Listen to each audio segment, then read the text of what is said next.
Pour mieux s'immerger dans la réalité politique, sécuritaire, économique et sociale d'Israël, connectez-vous chaque matin sur Studio Kalita. Daniel Haïk vous y attend pour sa revue de la presse.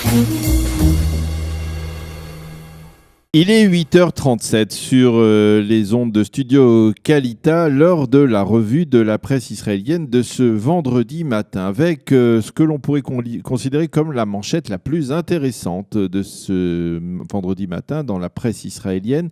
Elle se trouve en première page du Israël Hayom, le quotidien gratuit, titre en une sur les millions d'euros que l'Union européenne verse et continue à verser chaque année en faveur d'ONG anti-israéliennes qui soutiennent le boycott de l'État d'Israël. Le journal appelle cela en titre « Netiv Hasin'a », la voix, la voix de la haine, titre donc le Israël Hayom ce matin, et le journal d'expliquer officiellement l'Union européenne s'oppose au BDS, mais un rapport du ministre israélien des Affaires stratégiques, Gilad Ardan, révèle que l'Union européenne a versé en 2016 5 millions d'euros, environ 20 millions de shekels à des ONG qui encouragent au boycott de l'État d'Israël. Un exemple, l'Union européenne a versé 1,5 million d'euros à une ONG norvégienne, Norwegian People Aid, qui finance des projets à Gaza en collaboration avec des institutions du Hamas, et ce alors que le Hamas, le mouvement terroriste palestinien, est inscrit dans la liste des mouvements terroristes de l'Union européenne. De même, l'Union européenne a versé une allocation de 6 millions de shekels au centre arabe israélien de Moussawa, qui encourage les Israéliens à être objecteurs de conscience dans Tsahal et qui considère qu'Israël, je cite, s'est fondé sur les ruines du peuple palestinien.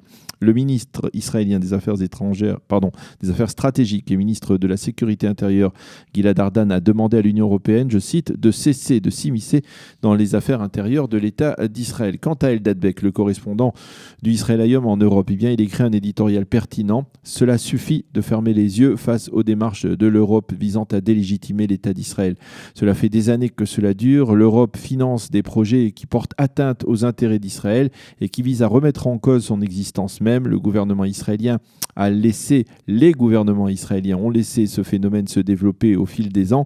L'État d'Israël, en tant qu'État souverain, doit désormais exiger de l'Union européenne de cesser de tels agissements, écrit ce matin Eldad Beck, donc dans le Israël Hayom.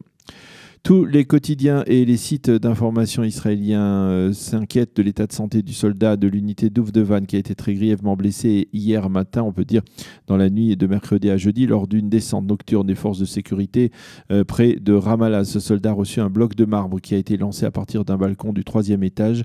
Le porte-parole de Tsahal a souligné que le soldat avait été très grièvement touché à la tête, en dépit du fait qu'il portait un casque.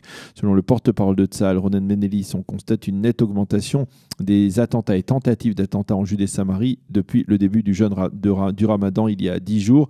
Et Yoav Limor, le spécialiste des affaires militaires dans le Israël Hayom, explique que chaque nuit, des unités de Tsahal et du Shin Bet œuvrent d'arrache-pied pour déjouer des attentats et des actes terroristes.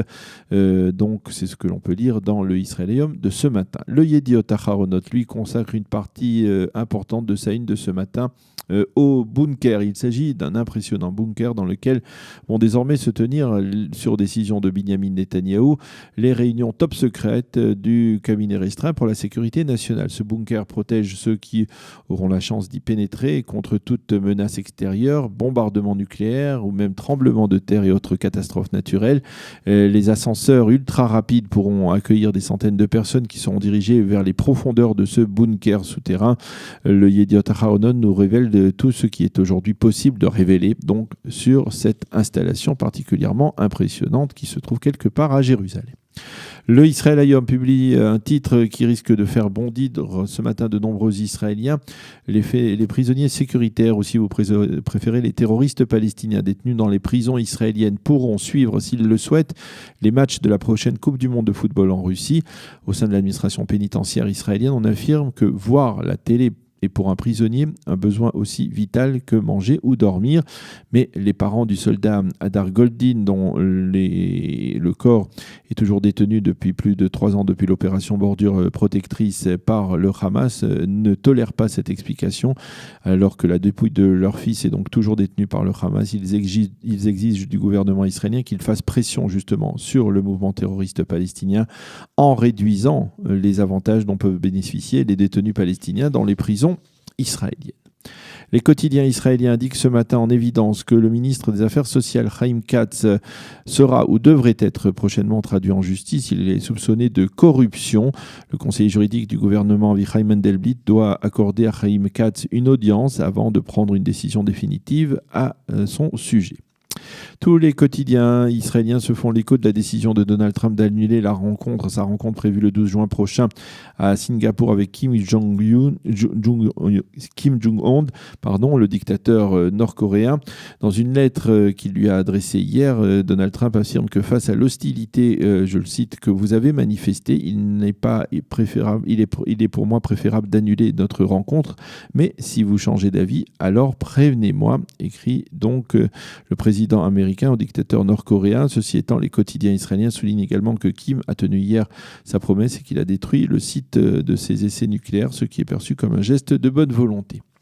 Le Maariv estime ce matin dans sa première page que le vote de la loi sur le non-enrôlement des élèves des yeshivot risque bel et bien d'être le catalyseur de la chute du gouvernement Netanyahou. En effet, selon les estimations de Yamir Cousine dans le Maariv de ce matin, Lieberman ne pourra pas cautionner une telle loi et donc son départ, il quitterait le gouvernement et son départ entraînerait un effritement de la coalition gouvernementale. Et d'ailleurs, dans un tel contexte et face à de telles estimations, il faut mentionner que le ministre israélien de la Défense a quelque peu surpris hier en annonçant la construction en 2018 de quelques 4000 unités de logement en Judée et en Samarie.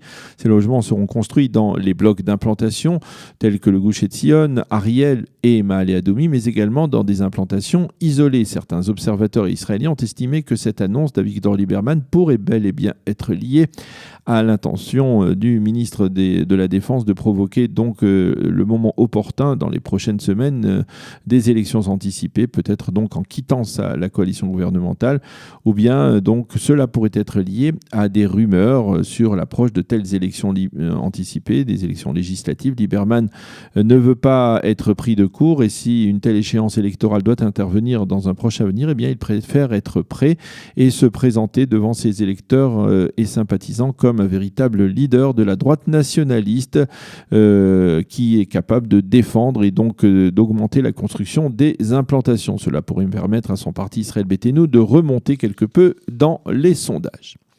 Les obsèques du professeur Bernard Lewis se sont déroulées hier à Tel Aviv, au vieux cimetière de Tel Aviv de Trumpeldor. Le célèbre chercheur spécialiste mondial du Moyen-Orient a été inhumé aux côtés, tenez-vous bien, de l'ancien Premier ministre Moshe Charet, du poète national Chaim Nachman Bialik et de Ahad Ha'am, excusez du peu. Parmi les personnalités qui ont assisté à ces obsèques, on a noté la présence de l'ex-ministre de la Défense Moshe Ya'alon qui a pris la parole, ainsi que de nombreux orientalistes. Bernard Lewis est décédé samedi à l'âge de 102 ans. Et puis de la peine à la joie, les journaux nous montrent ce matin des photos du mariage de la jeune mais non moins très célèbre chanteuse israélienne Eden Benzaken et avec son fiancé Shuki Biton. La choupa et la réception se sont déroulées en présence de très nombreuses vedettes de la chanson israélienne comme Moshe Peretz ou même Omer Adam qui est arrivé directement de son grand spectacle, méga spectacle au stade Ofer à Haïfa. Mazal Tov donc aux jeunes mariés. Voilà donc pour cette revue de la presse et des médias israéliens. Nous allons marquer une pause comme chaque semaine.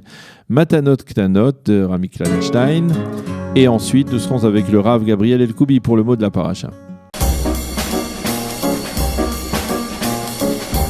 Pour mieux s'immerger dans la réalité politique, sécuritaire, économique et sociale d'Israël, connectez-vous chaque matin sur Studio Kalita. Daniel Haïk vous y attend pour sa revue de la presse.